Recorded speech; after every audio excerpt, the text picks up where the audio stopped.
Hello, everyone, and welcome to Wellness Wednesdays. I have a very special person that I have already spoken to and got to know so much. I cannot wait to introduce her to you all. Her name is Yasmin, and she is the owner of Diaspora Salon in Baltimore, Maryland. Welcome to Wellness Wednesdays. Hi, thanks for having me. Thank you so much for joining us. Like I said, we've already went on a probably full-on half hour, just diving into topics that really mean so much to the both of us in regards to wellness and inclusivity and our hair and how we identify with ourselves and each other. And let me tell you, we're gonna go right into it. Yes. Okay, so I'm just gonna go ahead and say it. When I see Yasmin's name, I automatically want to say Yasmin. That is not how she says her name. Her name is not that, it's Yasmin. So again, I apologize for the mix-up, but it is my Mexican background to pronounce everything that I see with that accent. So Yasmin, tell us more about your salon, yourself, and let's get right in. Okay, sure. So I want to first thank you for the opportunity. I'm super excited to talk to you today. So everyone, my name is Yasmin Young. I am from Baltimore, Maryland. I'm a master cosmetologist and I own a salon in Baltimore called Diaspora Salon. We are a salon that focuses on natural hair, curly hair, coily hair, and the cutting, coloring, and styling of those hair types. We have been in existence now for 6 years, and it's been great. We're in a great location. We're right between Delaware, Lower Pennsylvania, and DC, Virginia, and all of our clients are able to come into like this middle zone, and it's been a great experience. Yep, we've been in the same location since we opened, and we just keep getting better and better. Yep. That's great. Yeah. So tell us more about the name of your salon and how you came up with the name of your salon, because that's an interesting story. So the name of the salon, Diaspora. Diaspora, the word means dispersal. So we look at that as Black women, Black men who have come out of Africa. So no matter if you have 95% African in you, you have 32%, you have 61%, you have ancestors who came out of Africa and they've dispersed into the world.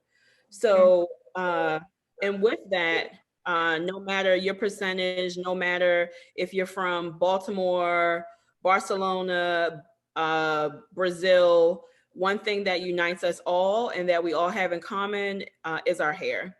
And so at Diaspora, we work with all hair types. We have customers that live in Maryland, live in other areas, and they have all of those cultures, all of those similarities, those ethnicities with them. And when they come into our salon, hair is the common thing that unites all of us. And when people come in, do you feel like they identify with that name? Do a lot of your clientele? Our clientele, so sometimes they ask like, what does the word diaspora mean? But usually they know what it means, and they come here because they feel like the name connects with them culturally. So when customers come in, we have most of our customers are African Americans, so they are people of African descent who are from America, who have like, I would say like the average African American genetic makeup. But then we have customers who come from other parts of the world and they live here now. And so they may identify differently. So for example, we have some Dominican customers and they don't consider themselves Black, they consider themselves Afro-Latina, right? Right. Like for like what we would say like a Black Mexican woman, and she would say, I'm Afro-Latina or I'm Afro-Mexican, you know? So I think it's a beautiful thing that like the United States, we don't have a lock on everything and how people identify, that we can gather in and we can respect the experiences and the places that other people are from, and learn from them and grow from them and just appreciate it. You know, I love this whole conversation. I love even like the field of anthropology and all that stuff. And I'm appreciative for people educating me. We get educated every day. Yeah, absolutely. And I love that. That's something that, you know, we can invite within our clients, right? When they're sitting in our chair, we can have these conversations. And it's so interesting because I think that as hairstylists, we have such a broad view of everything, because you will have one client who feels a certain way. You know, I don't like to be called Black. I don't like to be called Spanish or Spaniard or something, you know, and then the next person who is of the same part of the country as that person and has very similar ancestors has a totally different, you know, idea of, or not idea, but they have a different way in which they like to be, the words that they want to use as they identify themselves or others. And so it's super interesting. And a lot of times it's more about gauging with that person and asking just that question, you know, how do you feel about me saying this word or this word? Or when we're talking about your hair, how do you feel most comfortable? And there's certain things, and sometimes when we can just take some of the words out of the conversation and go right into defining things just as they are. So we're just defining your hair. We're not going to go and say you have X, Y, and Z type of hair, or it comes from X, you know. And so it's a very interesting place that we find ourselves, because as hairdressers, you know, we're relating with what we've heard in the past or what we've known in the past so that we can provide something. But anyhow, we're going to get into that, I think, hopefully soon in another conversation, because what I really want to talk to you about, there's a couple of really, I think, significant things that you have been a part of within our industry, which I'm really impressed by, and also grateful to you for being a part of these movements. And one of them is the Crown Act that I was hoping you can share a little bit about. And the other one, well, why don't we just start there? Okay, Crown Act. Yeah. So, the Crown Act is a piece of legislation that says Black men and women cannot be fired or employment withheld for wearing their hair in its natural state.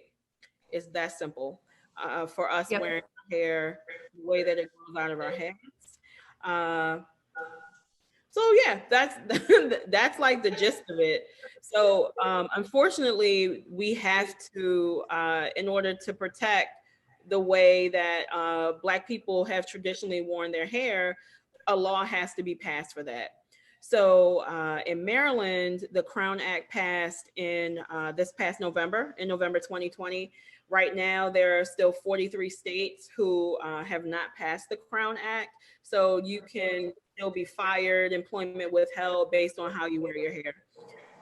So for me, I had an experience with that myself. I had a job right outside of college where I was a graphic designer, and I was told that my hair made one of my customers uncomfortable. My hair was just like this. Right. And so it kind of, you know, took me aback because I had never heard that type of rhetoric before. So then I went home and I put my hair in something called a twist out, where I had a little bit more definition, and it wasn't as big. It hanged more, right? Hung more. Right. So, you know, I came back to work, and so I started wearing my hair that way. I was very uncomfortable that I had to do that, but I needed the job. And so when the woman came back in to pick up her order, she didn't want to work with me. And she reiterated to my manager that she was still uncomfortable with my hair, and she used certain words. So I actually ended up leaving the job. Because my manager asked me if I could like put my hair in a braid, or if I could straighten it or make it flat. That's what she said. She said it's too big. She used certain words, and it's just too much. It's making people uncomfortable. And so I left because I felt like that was wellness for myself, and that was me taking care of myself. And I just couldn't be a part of that anymore. So the Crown Act is specifically for things like that. Pretty much you can't be discriminated against for the way that you wear your hair. So we still have some work to do. You know, it's like I said, 7 states have passed it, and there are still a lot of places to go.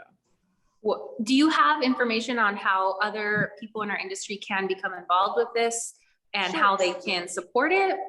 We could either link it on the bottom, or you can share with us, or both. Sure. Okay. I'll send you the link, but they can go to thecrownact.com, and the Crown Act is also on Instagram, which it may be easier to reach someone through Instagram. Super. And, you know, I do think that that is something that is very important for industry, for people who, I mean, clearly this is something that we all should be standing behind. So thank you for bringing this up and sharing with us. Hopefully, you know, if you want to learn more about this, thecrownact.com, or on Instagram, you can find out more information. You also mentioned something that I found really interesting. You know, you and I, prior to this interview, were talking about wellness in regards to just the gamut, right? There's so many areas that we can focus on that are there to support our well-being ultimately. And, you know, our well-being, if we are putting ourselves first, it is important that we know when we need to remove ourselves from a situation, when we need to change the conversation, when we need to stand up for something, when we need to allow people to say what they need to say. And as hairdressers, I feel like that's something that we're doing a lot. We're letting people speak their mind. We are having to sometimes, you know, move the conversation in a different direction if it's bringing on too much of a certain energy that maybe we can't necessarily manage in that moment. And so for hairdressers, it is important that we are constantly checking in what is good for our wellness, what is good for our clients' wellness, for our community, for our family. And, you know, I often find that what we're doing at home and what we're doing in our day-to-day personal life will ripple into our salon, into our salon culture, and into our, you know, coworkers, and these are the conversations. And so my question to you is, you know, how do you take care of your well-being, and what is important to you in regards to how you stay well and how you share the wellness with others? So I would say I have been a hairdresser on my feet for 10 years, right? Okay. And I've focused on natural hair the entire time. And our clients, I love them. They have a lot of hair. Right? Like my hair is growing up. I have a lot of hair too. So like the level of maneuvering and the strength that we have to have in order to do our work, you have to take care of yourself. I remember there were times I would get off of work after doing 10, 12 people pre-COVID. I could hardly walk, right? Right. Because I had requests, can I come in? Can I get in? And I did not tell people no. And, you know, in the last few years, as time has gone on, I've learned how to say no, right? We have a process now. We have like a max number of people, especially with COVID, but even if COVID was not in place, we still have a max amount of people or services that we'll do per day. Because as a hairdresser, you have to take care of your body. This is your constitution. This is your foundation. You have to take care of your hands. You know, you have to take care of your legs, your knees. You're standing up all day, right? So, and another thing, I'm sure you've experienced this, is eating. Like, we don't get dedicated lunch breaks. We sure don't. Like, with hairdressers, you know, you'll have a minute while somebody is processing before somebody else comes in, and you go in the back and you may like smash through 2,000 calories in 2 minutes, right? So I had to pull that back too, because that's not me taking care of my body. And if I don't take care of my temple now, you know, where is that going to leave me in 2 years, 3 years, 5 years?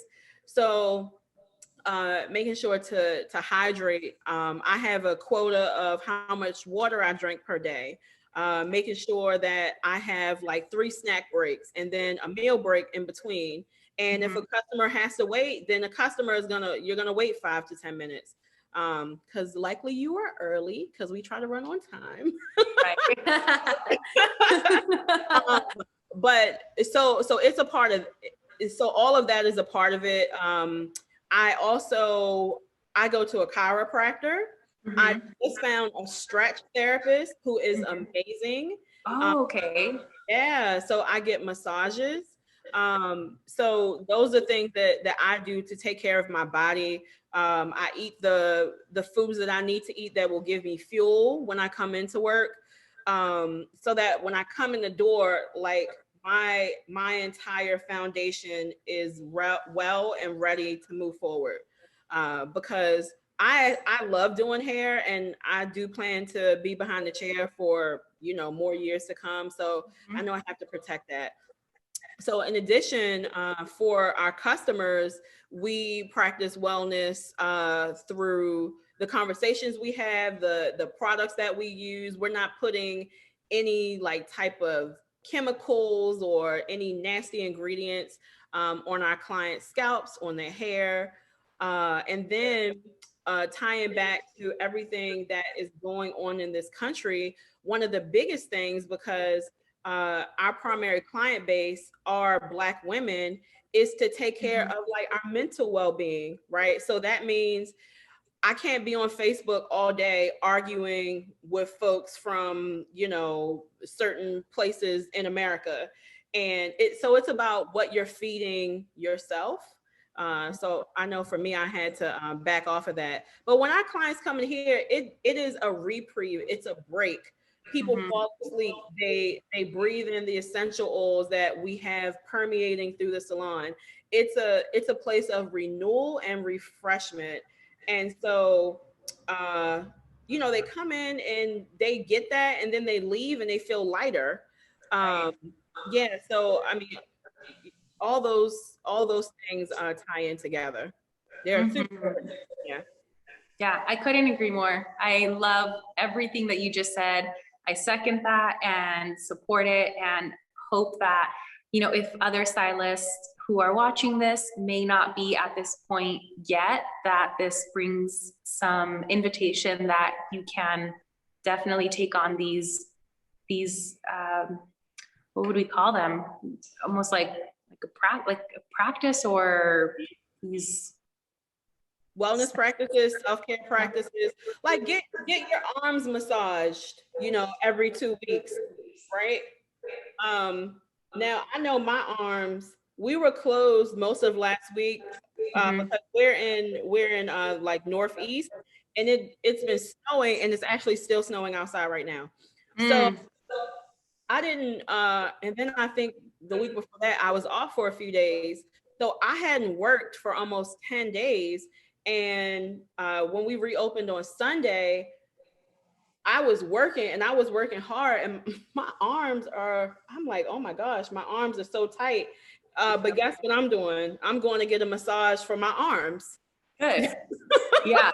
And I don't think, so it's funny because when I'm having massages too, and they get to my arms, I'm like going nuts, and they're just like, I don't think they get how good it feels. I mean, as a massage therapist, you know, and I'm like, you're right. I've never even thought to just do my arms, because that is a part, and hands. Oh, massage, yeah, all those good spots. All the tension here. Yeah, there's a lot. So, I mean, caring for our bodies is so important. Making time for our bodies to let go of any of that tension that we are holding on to, or not even tension, but just that strain that we're using all of our muscles. We're really working hard in our industry. So yeah, I appreciate everything that you've shared. So before we end, will you remind everyone how they can stay connected with you and your salon? Sure. So again, the name of my salon is Diaspora Salon. We're located in Baltimore, Maryland, about 35 miles from Washington, D.C. If you're not sure where Baltimore is, and you can connect with us on social media. All of our handles are at the @ Diaspora Salon. You can also visit our website, which has a ton of information, and our website is also diasporasalon.com. Okay, we'll be sure to add your links on the bottom and make sure that people can stay connected with you and everything that you are sharing with our community and everything that you are doing. Thanks so much for the work that you do, for being radiant, for taking care of yourself, for being an example in our industry. And I wish you all the very best. Hopefully I can go to DC soon. I would, I feel like there might be a project up there that I'd love to collaborate on. So let's stay connected. Cool. Thank you so much for having me. And thank you, everyone. Hope that this was a meaningful episode for you and that you can stay connected with Yasmin, and you can stay connected with me at Alejandra_Bloom. I will link it below because the spelling isn't quite clear for a lot of people when they hear it, but I hope you have a beautiful rest of your Wednesday and take care. Be well.